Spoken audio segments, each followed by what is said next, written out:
Hi, Math 8. This is Chapter 10, Section 1. This is the introductory chapter. It's all about exponents. As a matter of fact, I forgot to put an S there. Why don't you go ahead and take a moment, pause the video, and start writing down just this initial example here.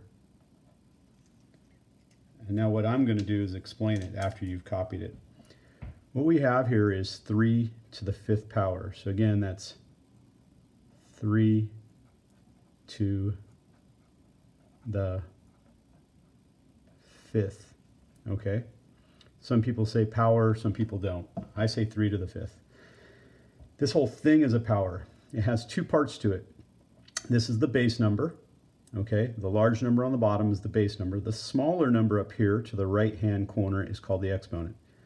The base number is a factor that repeats. Okay?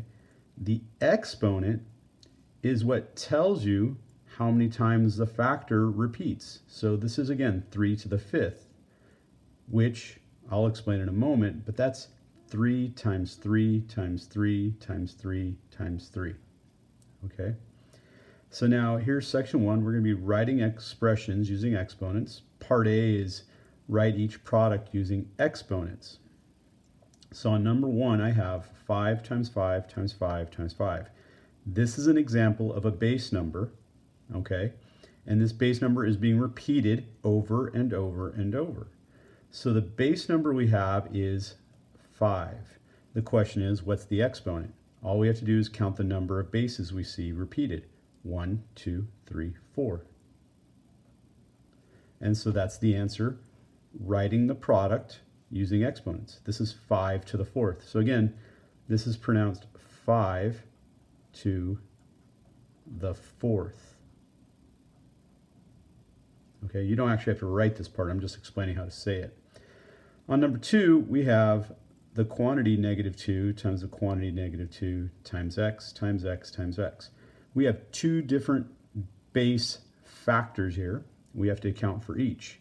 The first base that repeats is the quantity -2. How many of those do you see? I see 2 of them. Okay.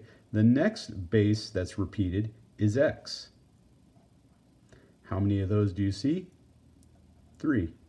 So this is called, or pronounced, the quantity of -2 squared x cubed. Okay, and we'll get into that a little bit more. Now we have a repeated factor. Look at that.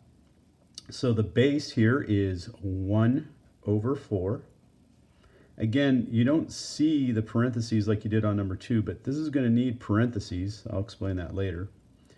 And the question is, how many do you see? And that's 5. So the answer to this is the quantity 1/4 to the 5th. And number 4, again, take a moment.